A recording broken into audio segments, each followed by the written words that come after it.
an athlete, school teacher, or maybe worked in a corporate world? Our careers, they tend to be the way that we identify ourselves. Now, what happens when that identity is taken from you?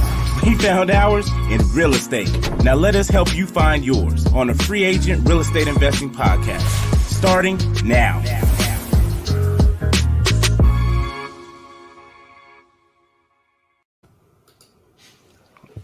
Welcome to the Free Agent REI Podcast. I'm your co-host, Stratton Brown. And I'm your other co-host, Michael Butler, man. Thank you guys for joining us. Thank you guys so much for tuning in. Quick, again, give us a 5-star review. Share it with your friends if it brings you any value. What else do I got for you guys? Happy holidays. We probably won't do another podcast all December unless Mike flies out. We may do one, virtually. One virtually on Zoom. But this will probably be the last one in December until Mike decides to buy some plane tickets and come snowboarding. Man, I tell you, I keep thinking about it, man. That sound like I brought it up to my wife, and she was like, "You just come up with the most random stuff ever." I was like, "That wouldn't be tight, though." That wouldn't be tight. That wouldn't be tight. Just hop on a plane. She was like, our weekends are just booked. I'm like, talking about like on a Wednesday. Ain't nothing booked on a Wednesday. Nothing's booked on a Wednesday. So we'll see, man. I don't know yet. We'll see if we can plan something out. Hop on. I'd love to Fly out. Fuck them kids. Yeah, well, we bring the kids. The kids be coming too. Then, bro, if you bring the kids, stay for a week. Huh? Stay for a week. Go snowboarding. Well, you got to remember my kids are in dance and all those things. So fuck dance. They love dance. Snowboarding. They love dance, man. I couldn't do that to the kids. We can dance with them. We can all go dance. Not me. Not me. I got two left feet. Rhythm. I got 2 left feet, dog. Don't embrace the stereotype, people. Yeah. How you been, bro? And I've been good. Really just I feel like it's just one thing after another, right? We finally got our 3rd listing up on Airbnb. And so if you guys are in here, if you've noticed like a slight like dip in like reservations, we know that it's kind of getting into the slow season, so you got to start reducing prices and stuff like that. So you make sure you cover your expenses. But just trying to see what people are seeing out there when it comes to Airbnb and with your listings and stuff like that. So feel free to reach out to me, give me an idea of what little things that you've done to kind of, fix that or just kind of balance out the scale a little bit. And then we got that going. My kids, like I said, they're in dance. So we've been doing that whole thing. They just went back to school from Thanksgiving break. My daughter's birthday is tomorrow. So she'll be turning 5, December 2nd. Her birthday party's this weekend. So we'll be taking care of that. And just working, man. Working, building these companies, trying to build some passive income, trying to build some income, and trying to take care of my kids. What are the numbers on that 3rd Airbnb? We have that one based off of the numbers we ran it at. That one would gross about $7,000 a month. So would net somewhere around $3,000. Just by with it being in the slow season or getting into the slow season, because you got Christmas and then you got New Year's Eve. After that, I think up until like March, April-ish is really when it starts to just skyrocket. So at this point in the year, you typically just want to make sure that we can still be profitable. But the biggest thing is you still want to just take care of your expenses. Yeah. And so we can actually drop our price per night by $50, $60 a night and still be profitable between $1,000 to $1,500 a month. Don't use the software that just does it. Yeah, we do, but it fluctuates the price. So you'll put a base price, kind of like, so if maybe you run your numbers at $215, and so maybe you put a base price at $215.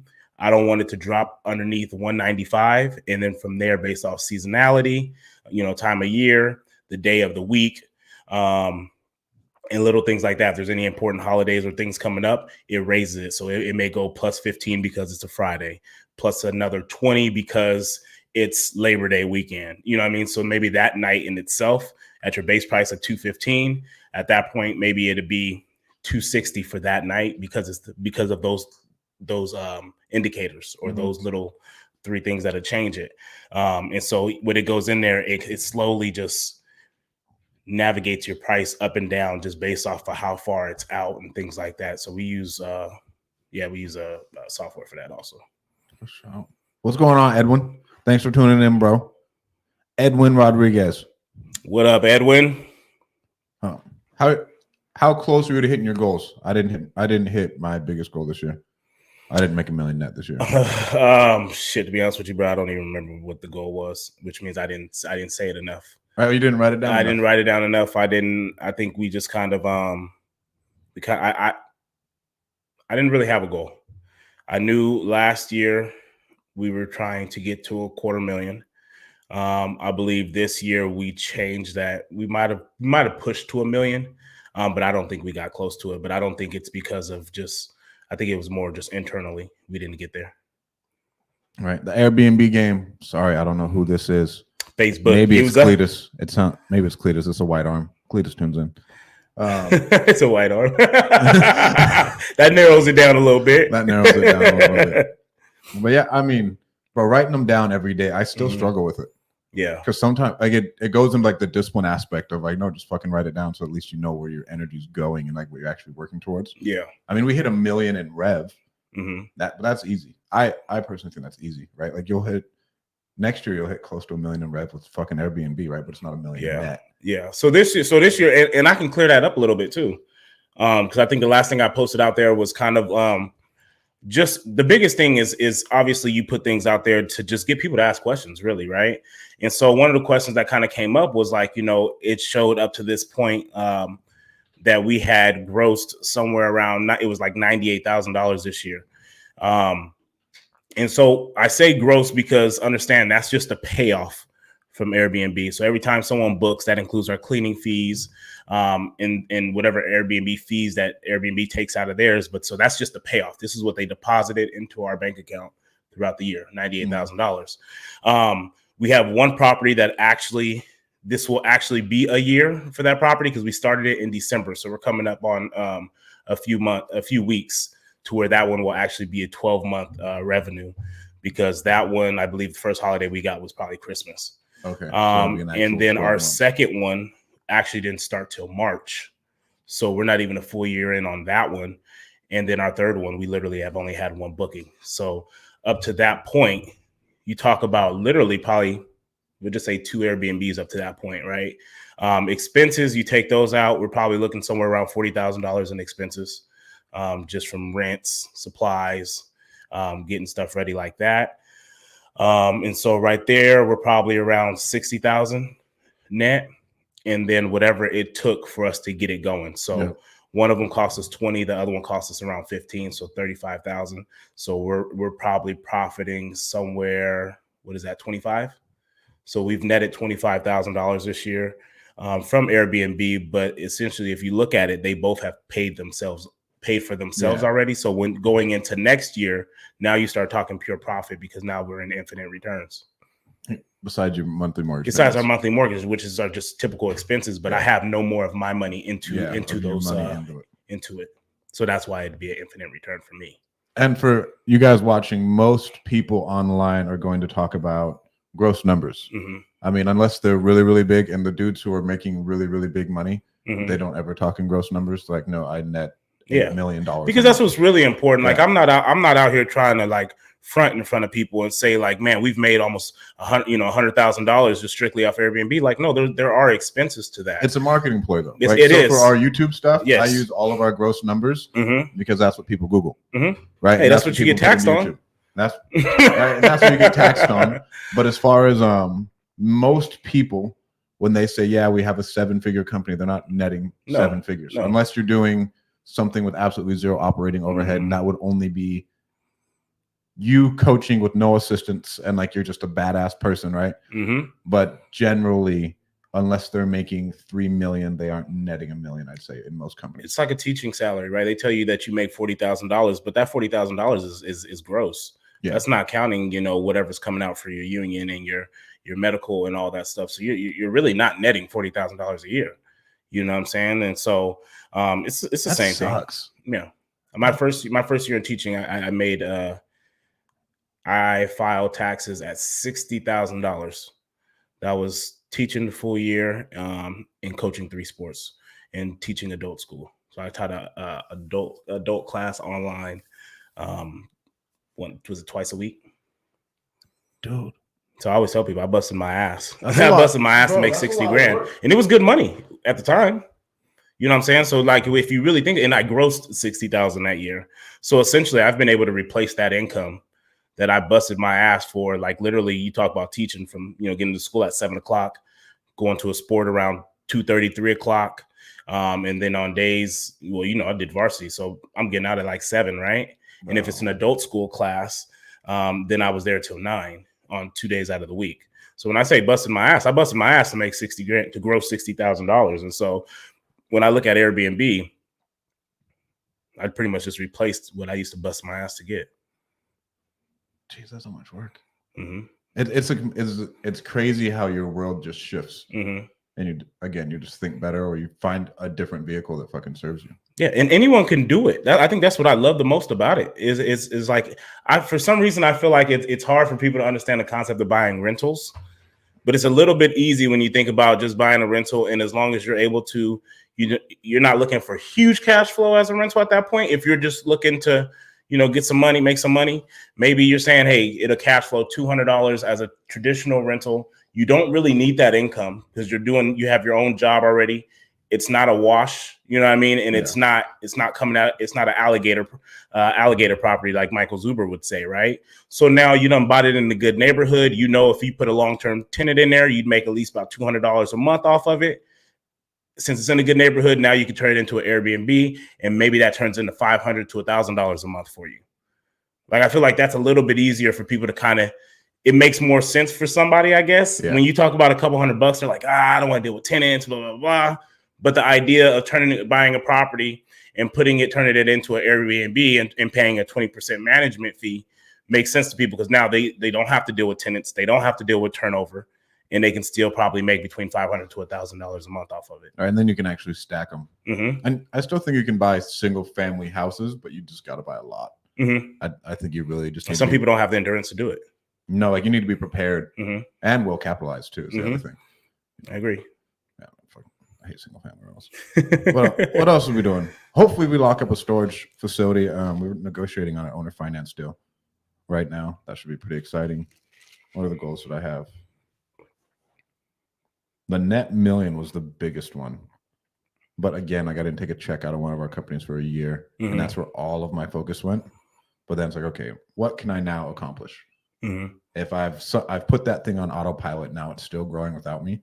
Now what else can I focus on to like really blow it up and actually boost our income numbers while I'm still getting a check from that company? Yeah. I'm excited for that. As you should. I'm trying to really put it in perspective because this is year 3 for both of us, right? Finishing year 3. Probably. And when you kind of look at kind of the year, it's easy to sometimes say like, man, like, you got sometimes, what have I done this year? What did I plan on doing? And I feel like in those first few years, our last podcast was titled called Stacking Bricks, mm-hmm. right? And so we essentially said that was just like little habits, small habits that ultimately will eventually blow up, right? Yeah. And so I think your first few years in real estate that's really what it is. You're just stacking bricks. Yeah. So it may not feel like it's a lot, but I mean, you're building to something. And then probably around that, year 5, year 6 mark, as we are able to kind of see with Jason, shit just kind of blows up. And then that's when people are like, oh, it must be nice. But they didn't understand the first couple of years of just stacking bricks. Yeah. Well, I mean, the skills compound on each other. Yeah. You know what I'm saying? So it feel like we're not doing a lot, but like when you really look at it, I mean, we've added 2 more Airbnbs this year. Right.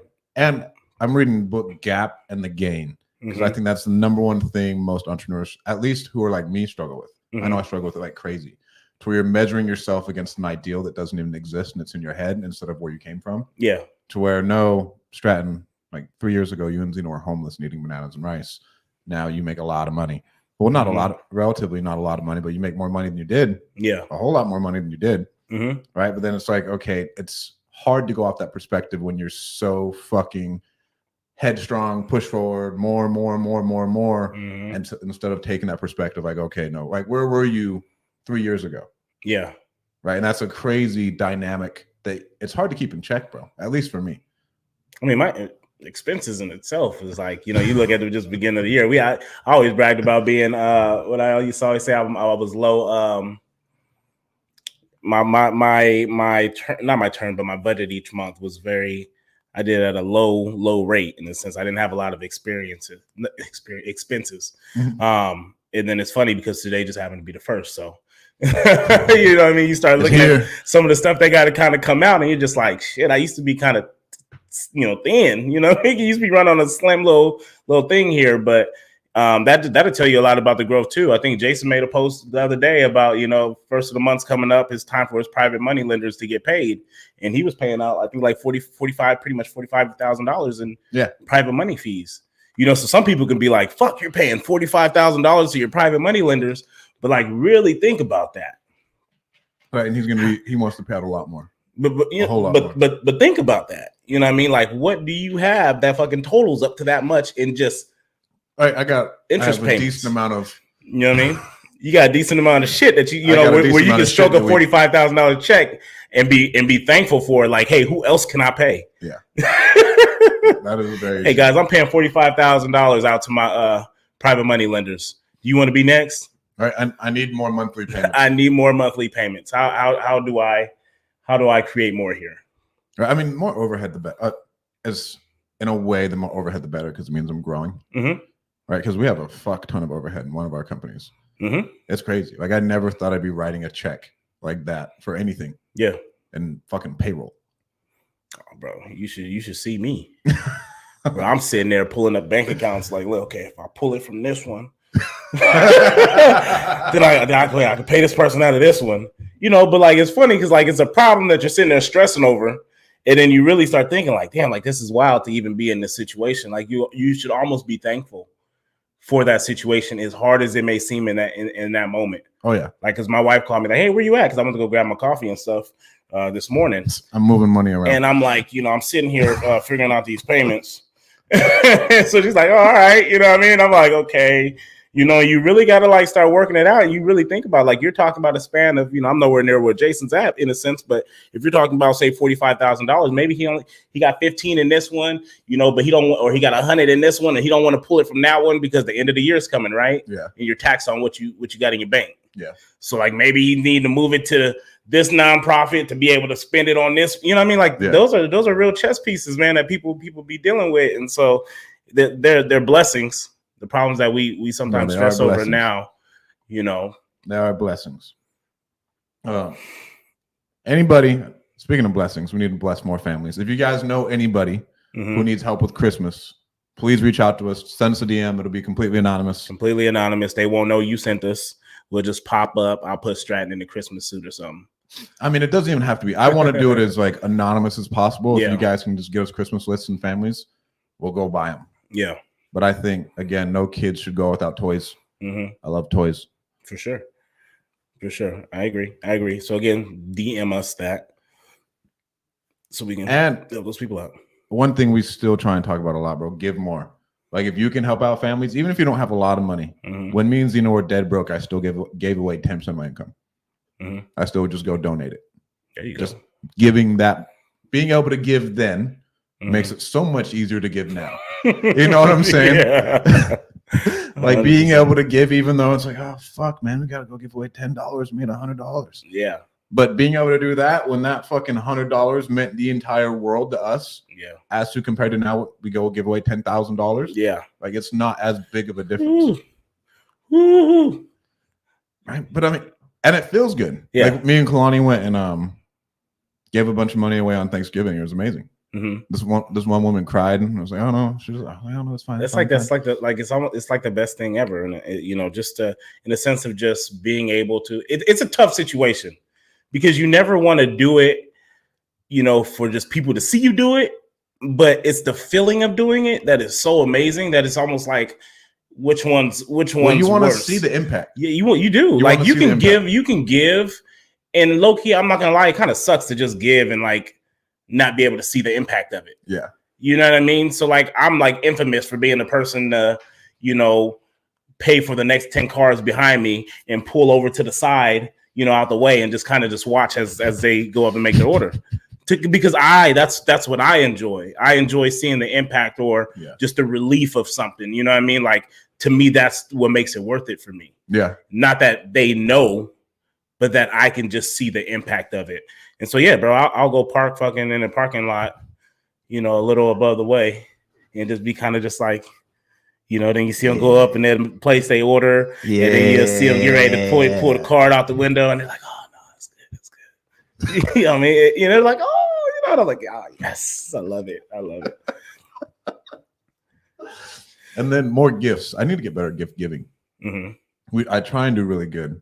Kalani handles like most of our gifts, but like gifts to friends that are actually like personalized and actually mean something. It doesn't have to cost a lot of money. Yeah. But you're like, oh yeah, he'd like this.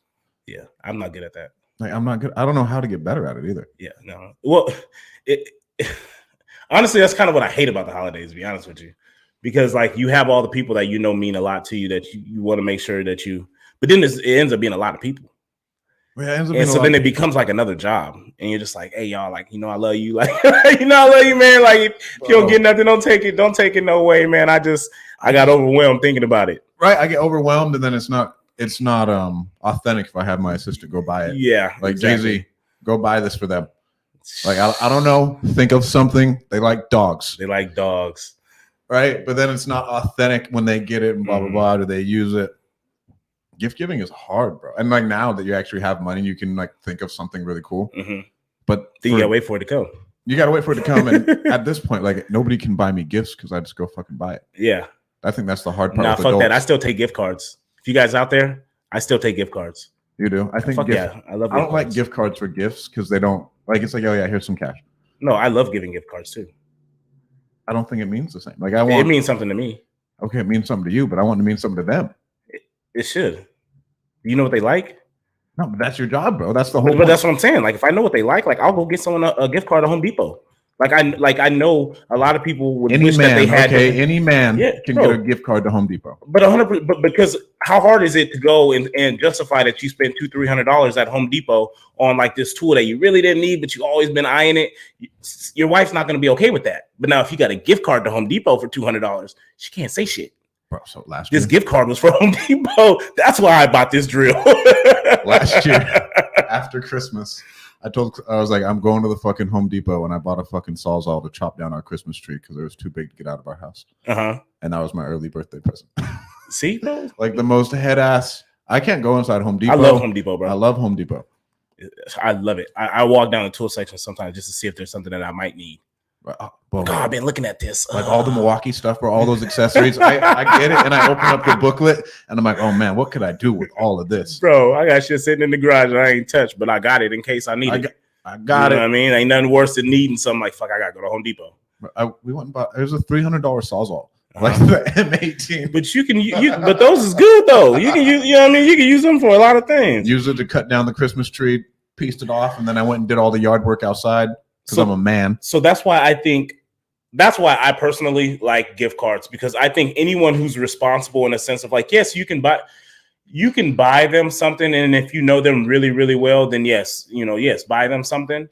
I like gift cards because they give someone the ability to spend money that's not necessarily their money, so they don't feel guilty doing so. Like someone like my wife, she won't just go buy herself something because she never puts herself first. Isn't that the most frustrating thing ever? Yes. So I buy it. So I buy it for her, right? So that's why I buy her a gift. But like, if you're buying a gift for my wife, it's different. She doesn't have, 3 kids. You don't know exactly what size she's wearing. You don't want to fucking, you know what I'm saying? You don't want to sit there and disrespect her or whatever it may be by getting something too big, or you get something too small. Now she feels self-conscious about it. So like a gift card for those people they work because they don't like to spend money on themselves. And you don't really know kind of like what to get them. So you get them a gift card and you just really just let them go pick out what they like. So that's why I'm a big fan of gift cards. I don't know your kid more than you know your kid. So I'm going to go ahead and get you a Target gift card or an Amazon gift card. I think kids and you can buy your kid something. Huh? I think kids are easy though. Like, cause I'll ask you like, bro, what does your girl like dolls? All kids like toys. Yeah, I get it. Not all. If it's a man, and generally, if you get him a gift card to Home Depot, every man loves a new drill. For sure. If you don't want a new drill, you're not a man. Like I bought a new ladder because in a new Airbnb we had to get to some lights because we're the people that go into a house and if we see yellow lights, we're like, oh, I hate bro, where's the daylight lights at?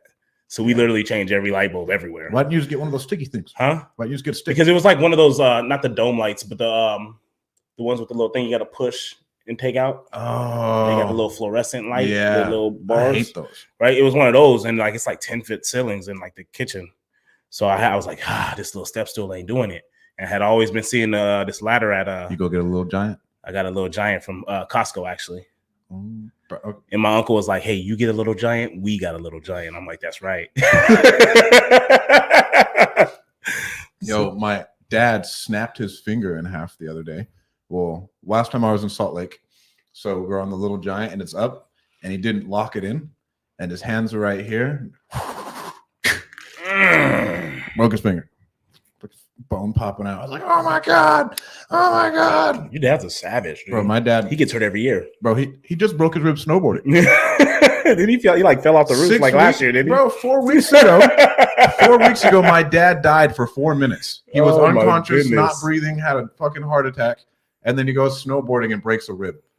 And then a couple weeks before that, he had a heart attack. A couple weeks before that, he broke his rib because he fell down a pit. Like, Mike Brown, if you're watching this, you're a Spartan and a savage. You know, like, and it's funny because if you meet him, like, first off, when you see him, the first thing you got to do is just laugh because you're like, bro, you're a fucking Spartan, right? But I mean, it's just it tells you a lot about him. You know, he doesn't take pain pills. Yeah, that's awesome, dude. He doesn't take pain pills because a dude who I grew up with, who worked for my dad, got in a really bad accident and broke his back. Started taking pills. Ended up being a drug addict, and it's like not an uncommon thing. No, for sure, for like pills to heroin. Is you wouldn't think they'd correlate, but that's exactly what they do. Okay, so we're gonna switch this up real quick, right? When I first graduated from college and I was applying, because I got my degree in criminology, and so when I was applying for different agencies and stuff like that, you know, the questions come up kind of like, have you ever, you know, taken prescription pills that aren't yours? A lot of people are taking prescription pills that's not necessarily theirs. But then you every college football game, and you start thinking about it. And when we talk about football and, you know, going to the next level, especially the NFL, right? And you go through some of these games and you really start thinking about these collisions. And I really thought about it. And I was like, man, like, was it Oxy? No, what was the painkiller? No, but we got Oxy. Was it Oxy? What was the big one though? It was one. I don't know if they said. No, this was before Percocets. This was they took it up. They stopped prescribing it. It might have been oxycodone. But I mean, but like when I had 2 surgeries in college, and I got like 2 full bottles. Yeah, like wild. And low key, we went hard with them because the best time to get them was at the end of the year, because that's when everybody came with their slings because they had their fucking labrum tears. You know what I mean? Like you come back from the bowl game and you go to the first meeting at the beginning of the year, and all of a sudden you got like 6 dudes in the back of the thing and they arm in a sling because they had their freaking sitting in their recliner. Yep. Because they done had a labrum tear all year and you didn't know about it, right? Exactly. And they all got freaking Oxy. And so like that was just like the thing. Like after a game, like, and you didn't do it like, hey, we just want to abuse these pills. Bro, my senior year, I'd have to take 2 before every game on my neck. I would take them on a plane ride. So right after we finished the game, you know, you hop in the shower, they gave you your chicken and, you know, stuff like that on the bus. And then we'd pop one. So by the time you got on the plane, you know, because that's usually once the adrenaline wears off on that plane, and then you're on a plane. Yeah. And you're just sore and so then you would just pop a pill to just get through it. And you really like start thinking about that and you're just like, damn, like that's real shit. I mean, like you're giving 18-year-olds like narcotics. And I'm not a bad dude. But I mean, it made me feel good. Like, you know what I mean? It made it okay, I guess, walking around in my body during those times when I don't know if you probably could, which is another sign of just how physical the fucking game is, bro. Like, you know, and this is a thing that just, I mean, obviously people, you know, everyone's always like, well, they get paid tons of money now to do this thing. And you get it, you get the sacrifice that it takes. And it's fun. Only some people get paid tons of money, bro. Yeah. At the end of the day, okay, you make $250,000 for 2 years of your life. Mm-hmm. It does not change your life for 16 weeks. For 16 weeks, like so, you make 200. Like after taxes, generally at the league minimum, you'll make like 250. It's got to be higher than 250 now. Oh, 250. Right? I mean, but that's wild, right? If you don't have a good CPA, none of them, no team even lines up with a CPA. They give you a financial advisor, but not a fucking CPA. Like, so you don't know what to do with the fucking money to write it off. Yep. That's not going to take care of you forever. No, it's not. And it is a lot at that time. I was just listening to your podcast a couple of days ago where the guy was like, everybody's first goal is to make six figures, right? Right. And so if you think about it, you make it to the NFL, that's the goal don't change. Like someone gives you a check for $350,000, you're like, oh my goodness. When you haven't had anything, right? Six figures means a lot. So you get 350 and you're just like, I can go buy this. I can go buy that. But then it just doesn't last. This Hellcat is only $100,000. I still got 200 left.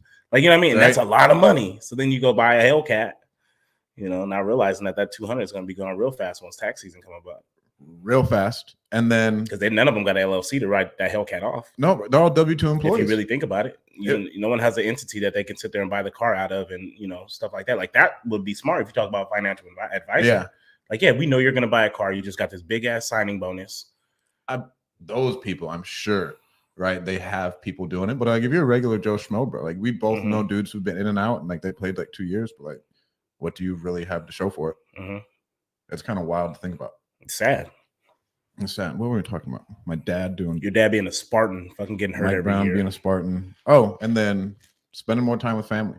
I watched a video the other day of Alex Hormozy saying he doesn't go home for the holidays, and I completely disagree with it because he's like, well, when people try and project onto me like who I used to be, is what he said. That's kind of true, though. I mean, yes, but like at this point, I don't give a fuck. Like, no, you don't know me. But he said, like, yeah, like takes me a while to unwind and like wipe off all that bullshit energy, like in a nutshell. But for me, like I try and spend as much time with my family as possible. I think I've been emotionally scarred from all the things that happened to my dad, right? Yeah. Well, so, yeah, you value those. Like those I value moments, it. So like I'm going home whenever I can. Like, oh no, we're going for all December. Yeah. And everyone's like, where are you going? Well, I'm going to Salt Lake. Why are you going to Hawaii? Well, I'm going with my parents. Like I actively spend money on those things, even though some people might think like, why are you doing all that? You're spending so much money. Yeah. I have, how old are my parents? Like 60? Okay. I have 20 years. Yeah. I have 20 years left with them, maybe 10 years while they're still active. If your dad's going to keep being a Spartan. I mean, Mike Brown will always be active. You know Mike Brown will always be active. My man go pass out on a bike. That's it. That's just what it is, you know? But, you know, I feel like that's also like, those ones are the ones that's easy to kind of get through, because when someone lives their life on their terms, man, like there's nothing that I can say that will not make me feel selfish. You know what I mean? Like they enjoyed every moment. That's awesome. You know, because people pray for that, you know, things like that. Tying into what you're saying with your man not going home for the holidays.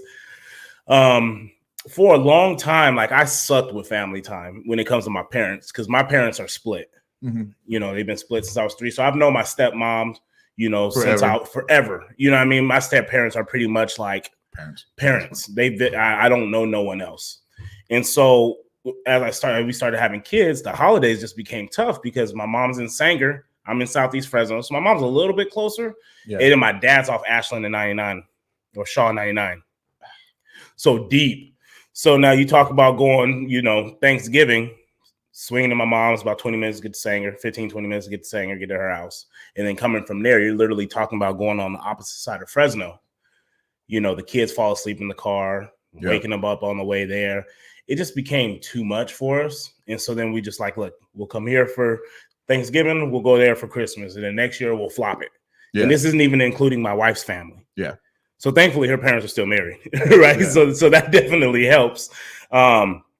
But recently I had went to my dad's and kind of talking about like the reminders of what you used to be and stuff like that. And it is different, you know, but that's the way you were raised.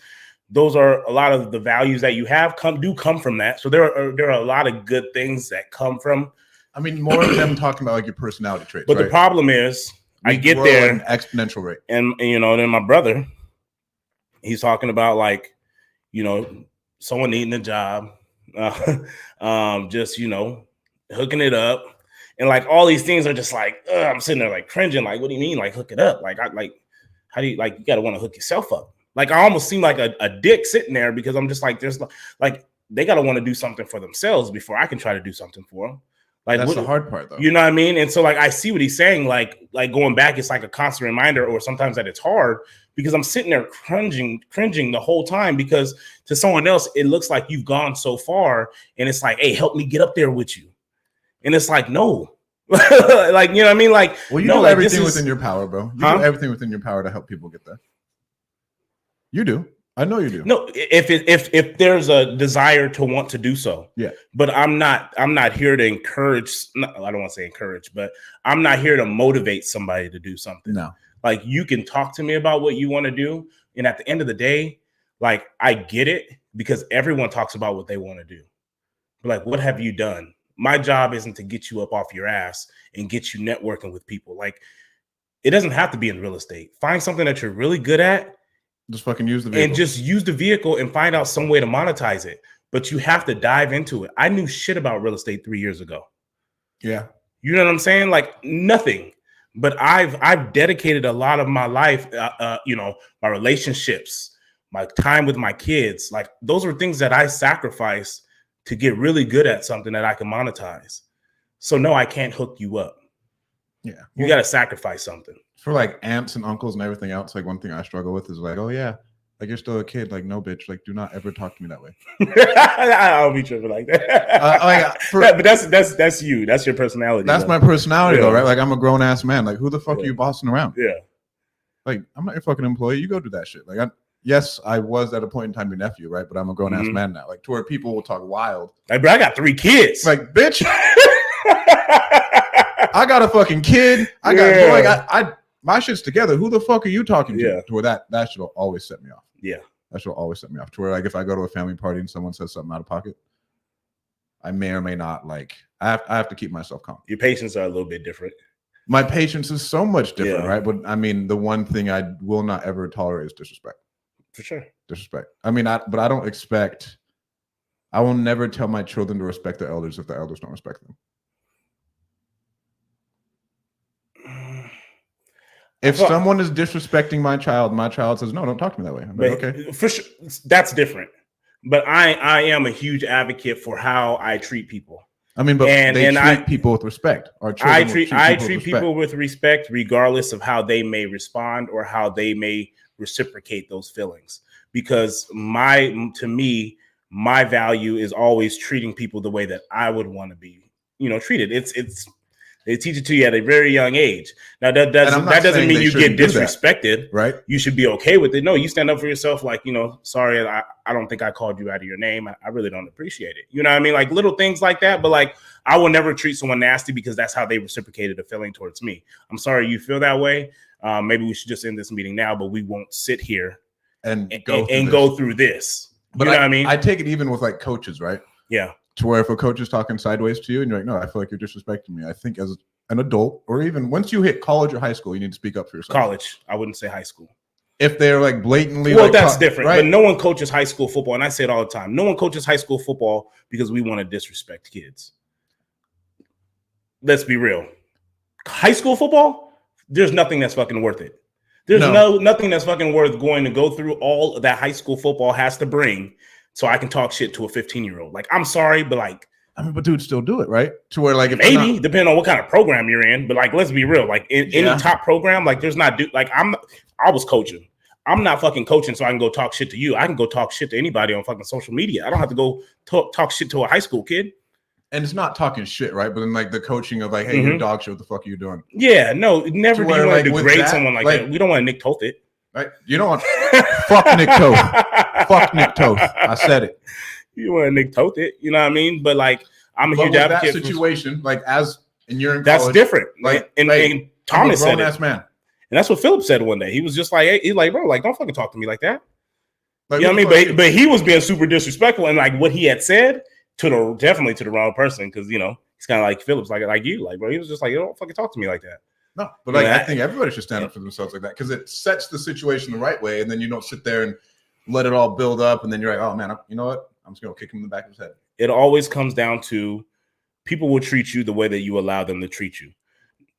At the end of the day. You know what I mean? Exactly. And so if you're in a situation, have to be abrasive though. It doesn't have to be abrasive. It doesn't have to be abrasive. But your standard on how people treat you, it definitely has to be known. And you say that a lot with like, women in the industry, right? Women in real estate and stuff like that, right? You're out there being provocative, being very flirtatious, stuff like that. But then you're mad when someone slides in your DMs and they say something that you feel is disrespectful. Well, that's what you've cultivated to allow to come to you. Now, when you're shutting shit down, and you're constantly, letting people know this is professional, this is what I do, this is what we don't do, no one ever crosses that line. But if someone crosses the line with you, there's a reason why they cross the line with you, because you've made them feel like that was okay. Yes and no, because again, I think there's a lot of out-of-pocket people, right? There's out-of-pocket people, but there's far and few between. But when it's constantly happening like that, like, that's just what it is. People treat you the way that you allow them to treat you. If you keep dating people and you keep fucking attracting dicks and people who are fucking disrespectful to you, it's the same shit in all walks of life. How are you attracting these people? Yeah, yes. I ain't got hoes reaching out to me. You know what I'm saying? Like, I'm not spraying that scent into the atmosphere, bro, where I'm attracting hoes. Like, that's what it is. And I mean, when it comes like back to the disrespect thing, though, like I think it goes from the very bottom up to the very top. And I think it's needed, right? And it goes into the leadership thing, right? Like, leadership is not talking to people disrespectfully. Mm-hmm. It is really having an honest conversation with people. And but like, if someone disrespected a manager or a manager disrespected someone else, like, I don't care. Like, you're out. Because it doesn't need to be that way. Like, have an adult conversation. Like, yes, you don't need to lose your temper like me. Like, one thing, coach, shout out Coach Ward. He was my defensive coordinator my senior year. Okay. And I remember just fucking like, no, fuck you. Like, to like a coach. Yeah. Like, no, don't fucking talk to me that way. And Coach Ward was like, bro, just go up to him when no one else is around. Like, hey, I did not appreciate the way you talked to me. Mm-hmm. I'm a grown-ass man. You're a grown-ass man. If you talk to me like that on the street, we both know what happened. Mm-hmm. And leave it at that. It's fair. And then everything is taken care of from there. That's fair. And what we will say about disrespect is not being told something that you didn't want to hear or being held accountable to something. That's not what someone being disrespectful to you means. So for all the young guys or young girls out there who are listening or watching this podcast, I hear it a lot. Oh, he disrespected me. Oh, I ain't gonna let him disrespect me. No, he just told you that you need to get your shit together. Like, that's not disrespect. That's just an honest evaluation of where you are. When we're talking about disrespect, bro, I think me and Mike saw one of the worst disrespectful people I think I've ever seen in my life. For sure. To where, like, you're saying out of pocket shit to someone about something else. Like, no, bro, like, just give that. You can be straightforward, though, because I'm really straightforward. 100%. I'm like, hey, like, we fucking If suck. you played college sports, you understand that. Bro, I'm used to, bro, get the fuck out. Bro, like, I get it. I fucked up my assignment, bro. Like, let me get him out. Let me get out. Like, I get it. He's upset, bro. Like, this is how they make a living. This is how they feed their families. Like, it's personal to them. Oh, right. And that's how they feed their families. You know what I'm saying? So, like, me not doing my assignment, like, that's, bro, get the fuck out. Get the fuck out, bro. Like, I can't trust you. Like, I understand that. You know what I mean? But to just, that person was consistently, and people would just take it in the sense of just like, bro, I don't need that energy. Like, you know what I mean? We'll walk away, whatever it may be. But this was like during just like it was a period that was very, like, it was just like, boom. And at the time, Phil was like leading the nation in interceptions, bro. Y'all know he was a first unanimous All-American in Fresno State history. Yeah. You know what I mean? Like, and he was a good person. Great person. So when this person had said something to him, and it was like him and Derek used to always play games in practice. Mm-hmm. In a sense of disguising coverages and Phil coming down, making it look this way. And so then Derek would check it here, and they were fucking good. It was like awesome to watch because it told you a lot about their football IQ. Yeah. Right. And so it was one of those situations where he's in practice. That's where you test your limits, right? You may come down. I come down this far. Can I come down this far and still be able to get back? Yeah. And so it was one of those situations, right? He's trying to test how far his range can go. Derek checks it, does a little thing. And he gets beat on assignment, which he knew he would if he couldn't get back. Yeah. And so then that's when the disrespectful thing kind of came out. And he was like, don't fucking talk to me like that. Like, you know what I mean? Like, bro, like, this dude's over here trying to be great, actually taking risks in practice when a lot of people are afraid of failing in practice. And that's why they're so good in the game. But, and we can take this into leadership, right? You don't ever want your people to be afraid to fail, to where when I played football, everyone was afraid to fail, and then it doesn't cultivate leaders and it doesn't develop talent. Because if you're always afraid to fail and you can't think freely and go out and do new things, then no one else will ever be able to step up and be a leader. Because like they're all so no one's ever going to develop. Yep. So the way you get people to develop, like, no, like I encourage you to make failures. If something like that happens, like, hey, bro, what the fuck are you doing here? Yeah. To where, like, I do it in practice. My coach, like, bro, I was like, well, I was trying this, seeing if I could make it. Like, all right. They'll never get upset if you have a reason to why you did it. Like, you're not just out there fucking just being a dipshit. Right. Right. You know what I mean? I was trying to see what my range would look like if I actually tried to make it look like cover 2 when I knew it was 3. Like, you know what I mean? Like, okay, like I get it. Clearly you can't do that. Legit. You know what I'm saying? Like, no one's gonna get mad when there's a method to your madness. And when you're leading your people, just ask, right? More times than not, like, hey, why did this happen? What were you doing? And like, what was your thought process? Yep. And then ask them. And if it wasn't right, then you talk to them about it. Yeah. But I did that several times. My coach was like, bro, you ain't like that. But you gotta, you're not like, that's the lie. Bro, you're not like, you nice, but you're not like that. Bro, right? Like, hey, Strat, I love you, bro. You're not the fastest. You're not the fastest, bro. That's not you. Bro, I don't think you can cover that much ground. Yeah. Like, and but so, it's a real conversation. Even in leadership, mm-hmm. you can be like, hey, man, I'm always going to be transparent with you. I don't think we can pull that off. I don't think we can pull it off. Next time I would try this, but now you know. Yeah. Let's just go down 3 yards instead of 8. I tell people, I say, look, there's when coaching and just being a leader and stuff like that, there's black and white. There's what you should be doing, and then there's what you shouldn't be doing. In sports, there's what you should be doing, what you shouldn't be doing. If you're a defensive end, your job is fucking contain, and what you shouldn't be doing is fucking losing contain. That simple. Pass rush and all, right? Upfield shoulder, all that good shit. Now, what happened is I remember I was in a game one day, and I was like, Coach, like he keep jumping outside, like on my pass rush. I was like, can I just hit the C gap? Like, I'm pretty sure I get there. Like, you know what I mean? And he's like, don't lose contain. And one thing that I've learned is like, there's black and white in everything. And then that gray area is what makes you special. Well, right? Just do the job how you can do the job. Right. But understand that this is the parameters. Yeah, exactly. So what happens is I push upfield, dude jumps back. I take the inside. I don't get there. I get my ass chewed out on the sideline. So I could be upset, like, bro, I told you I was going to go to the C gap. What was your job? Outside contain. Don't lose contain. I lost it. So I didn't say shit. But you experimented. But I didn't say shit because I knew that I was taking a risk. But how many other times did I try to do that in a season where I fucking knocked it out of the fucking park? Understand, like, with that praise, there's going to come a time where you're not going to be able to do that gray area like that, like you thought you could. And you got to just take the ass chewing with it. Oh, yeah. You can't take all the praise and then not be able to take the criticism when it doesn't work out the way that you think that it should work out. And I mean, everybody should be encouraging their team to try new things, experiment, get kicked in the face. And then you as an entrepreneur and everything else should be doing the same thing, but the only person coaching you is you, right? And you're the worst, right? You're the most critical on yourself. Like, you need to be doing that because that's just another lesson. Yeah. Right. So now I have, okay, this happened last time. This happened last time. This time happened last time. You have all that to play back. It all happens in a split second. Then you make the play every time now. Yeah. The only way it's ever going to happen is if you keep taking those risks. Keep taking the risks. What we got here from my man, Jake. What you tolerate becomes your standard. 100%. 100%. Shout out Malcolm X. And then how do you, is it delineate between harsh/stern and disrespectful? So harsh is one. So I think harsh is one thing. I'm a lot more direct. To where I'm like, hey, like right here and right here, right here, like we really sucked. Like you suck, bro.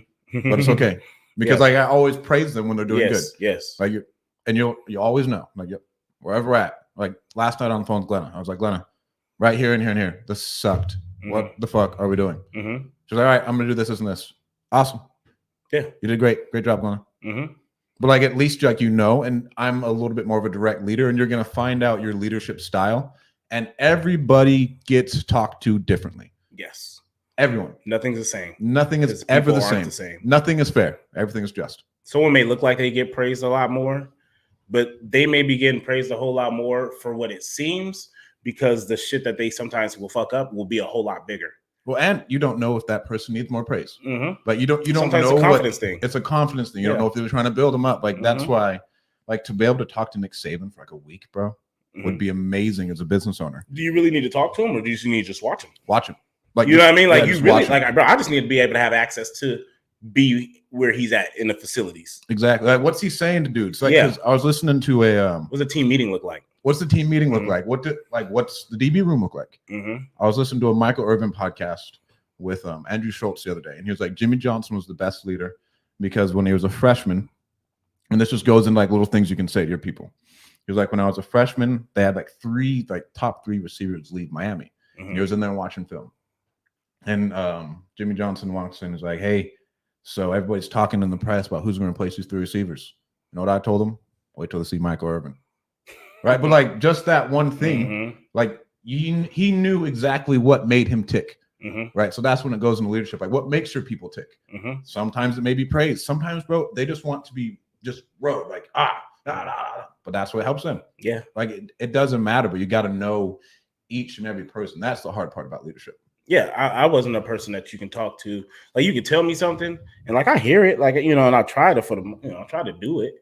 You know what I mean? But it usually take that third time where you just like you're just over it and you just lash out. And I'm like, fuck, all right, my bad. Like you know what I mean? Like, but that's just that's with me. It's a sense of urgency. I'm not good with sense of urgency, and that's why sometimes my back does have to be against the wall because like it has to be like urgent. Yeah, because if it's something that can wait, it's not always a priority to me. Exactly, man. That the leadership and I think sports is what helped me out the most in leadership. Like going through Fresno State and seeing all the different dynamics of leadership, the good leadership, the bad leadership. I know exactly not what to say to 99% of people. And 100%. Like at this point, right? Like you're in a room full of 100 different dudes from across the country, all from different backgrounds. Like, how did this person lead all them? Yeah. Did it go good? Did it go bad? What people did most of the players like? Who got the most out of all their players? And why? And then you see the traits and then you can just apply that to your business. Because like as you grow, like one thing, bro, we have 150 people. Like, and like having to know all of them, like what makes them tick. And like right now, the biggest problem I'm having is training up people to be like that. Right? Because like they don't have those fucking 4 years of seeing all the nonsense, the good shit, the bad shit. How does that person make you feel? But I'd say the easiest thing is like, what would you do in this situation that'd make you feel good? How can you apply that to them? Like, hey, say this. How would you want to be approached? Approach them like that. Yeah. And then, but it's still trial and error. 100% it is. And fuck. Yeah, it is. It's trial and error.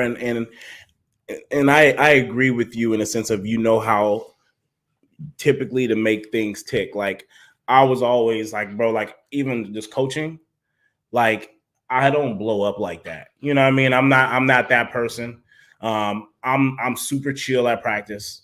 You know what I mean? I'm sitting there cracking jokes with you, but when it's time to work, it's time to work. So I crack jokes all the time. Yeah. Right. And then for me, it's never really a blow up unless someone is being. Oh, bro, awful. I blew up one time while coaching, and it was because I felt like I don't know what the fuck was up with us. And I remember I just took them to the back by one of the bungalows, and I just like tore into them. And I had to talk myself up to do it because like in my mind, I'm like, I know, and that's where you got to know your people. Yep, exactly. I knew I had good players. Yep. And I knew that they were tough. I knew that they were mentally tough. I knew that they played sports their whole life. And they could take it. So they could take it. I didn't have people that was just going to tuck their tails and curl up like that. And it happened to be during this game where I felt like it wasn't clicking. The urgency didn't seem like it was there. You're yelling it to them, and I'm not seeing it turn over. I'm not seeing the change of pace or whatever it may be. So I remember we got to halftime, and I remember I just fucking tore into them. You know what I mean? And they were seniors, and I fucking let them have it. And then the look on their face was like, shit. You know what I mean? And that's why I like being the coach that I am, because they know that I don't get upset like that. Right? You aren't upset all the time. So when I blow the fuck up, y'all caused this. Yeah. For a good reason. You know what I mean? But then I'm the first one to fucking hug you. Exactly. I think that's the more you love your people, the harder you can be on them. Yeah. That is my 100%. You can't be hard on people and not show love to them. I'm sorry. And so shout out one of my old players, Reef Dove. So Reef, I called him white chocolate. He was my little T. We called it an H in our office. So our slot guy. Okay. And we run fucking fly sweeps with him and shit like that, right? And going into his senior season, he lost his mom to cancer.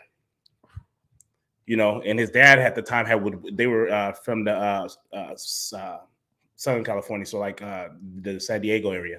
So his dad would work in San Diego, so he would be with his mom and his grandparents here, and he would always. So his mom was really, you know, that was kind of his thing, and she had been battling cancer for a while, and so literally at the start of our football season, right before the start of his senior year, his mom passed away, and so now you're talking about a 17-year-old boy, whose mom just passed away from cancer, and all he wanted to do was play football. Okay, so I get it. I get that's how you get away from everything. And the hardest thing was for me to coach him that year.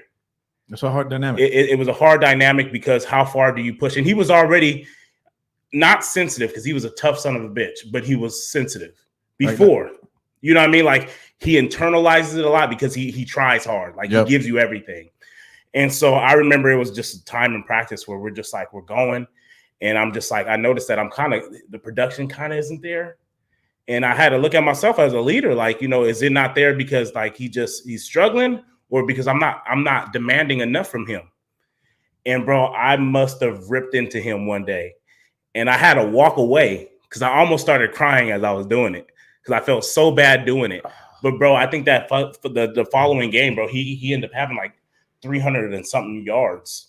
Like it was bananas what he did that next game. And I was like,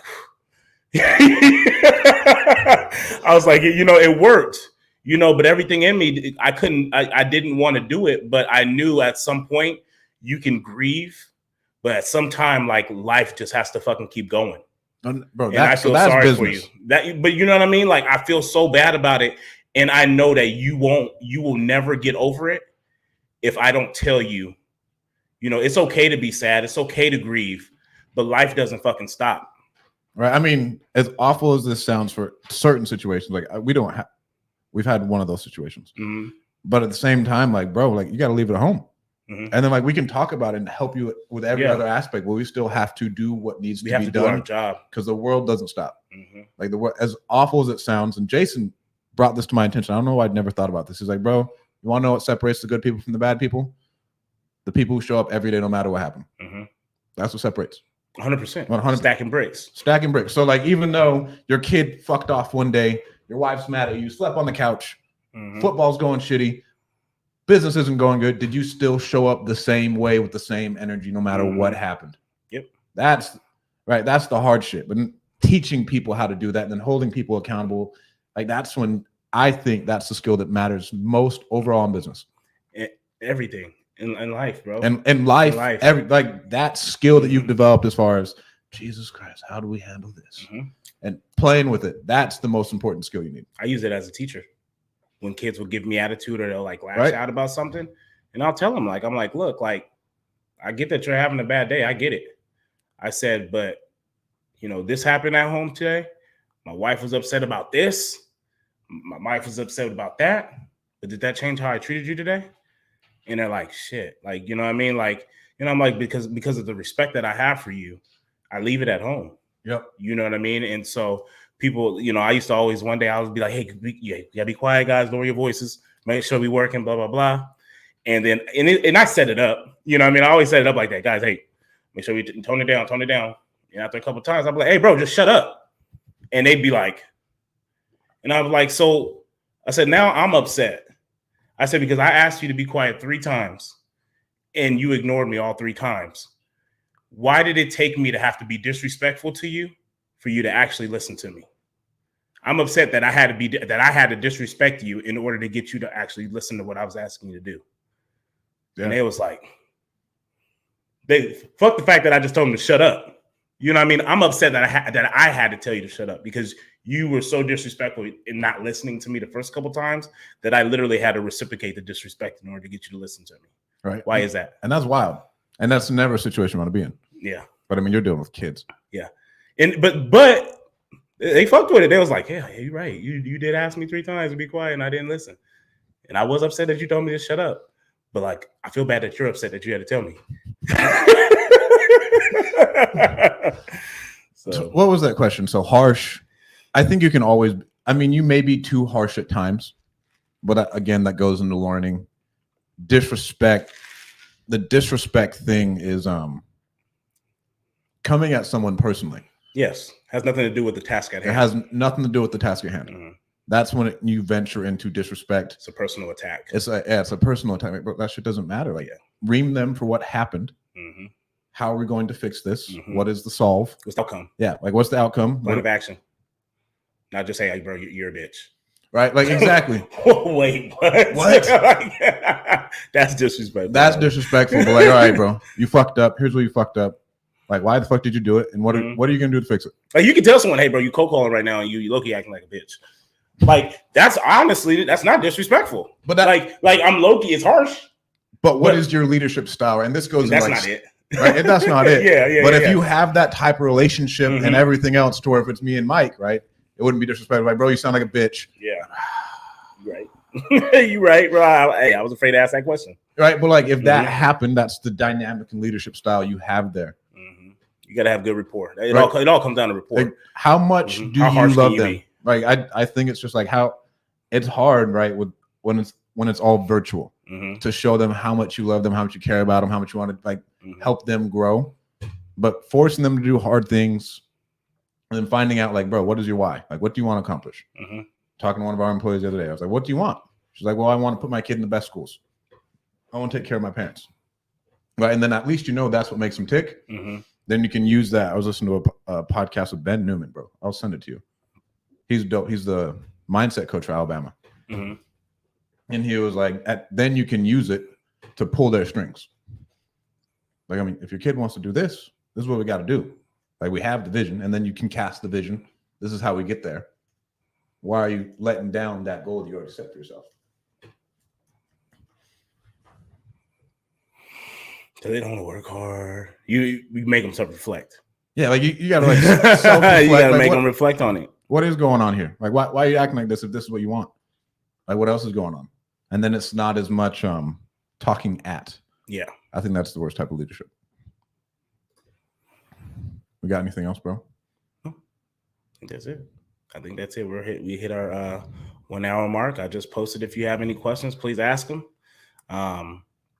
Just so we can make sure we get to everybody. If they had any questions during the show. Oh, shit. We got a meetup today. I'll read them to you. We do got a meetup today. We're doing it at 5 p.m. here at the Hub. So if you guys got real estate related questions, you guys just want to network, me and Strat will be here along with a handful of other investors. We'll be here to try to add as much value to each other. If you're not able to reach out to us all the time on social media and you're around the Tower District, around 5 o'clock, I know everybody's usually in their cars on the freeways and stuff like that. So if you're out and about, man, swing by. The address is 1567 North Van Ness Avenue. That is Fresno, California, 93728. Bro, I thought the last one was really good. It did go good. I loved how intimate it was. It was like it wasn't so packed like I like the pop-up style. Because when you have a regular meetup, sometimes those you can't give them time. You can't give them time. And I thought that was the value in this one was the time. It was very intimate. We were able to answer questions. I was able to meet people that I haven't met before. I really like the pop-up style. It's not a big planned event. It's just like, boom, we popped up. What's up? Right. I think because like, bro, when we do the big meetups and then like people are like waiting to talk to you, that makes it hard because then you rush to the conversation. Like, oh, let me talk to this guy. With these pop-ups, you can give them everything. Like, all right, what's going on? You can pull up in the laptop. Yeah, you can do whatever. Show them how I comp a lead, or how I freaking pull up a property and how I pull my list, or like little things like that. Like you can go and actually show them one-on-one type stuff. It becomes actually like a teaching platform. So yeah, keep coming to those pop-ups. We'll do another cigar nights. I think I'm gonna do it in February, and then we'll do another big event. And Jason and Dean should be putting on 2 events here soon too. For sure. Here we go. So, Facebook user. See you guys later tonight. I don't know who it is, man, but yeah, we will see you guys later, man. We really will. If we don't have any questions, the last thing that I guess that we could say is if you're not already subscribed to the Free Agent REI podcast, please go to Apple Podcasts. Type in Free Agent REI, subscribe to our podcast, share with friends if we were able to bring any value to you. And that's really the one thing that we would ask. So we don't ask for much. So if you guys can help us kind of spread the word on our podcast, that'd be greatly appreciated. So we can get more people on here on our live feeds and be able to bring as much value as possible. Oh, go join the Facebook group. And join the Facebook group. 100%. We're about to start running ads to it. We got to start getting better in there. So again, as you guys go, we go. Typically in that group, we're not going to sit there and just post a bunch of shit in a group that there's no participation in, right? So make sure you guys get in there, introduce yourselves, and we'll start it off with a bang. Awesome. Thank you guys so much. See you guys in next week, I guess.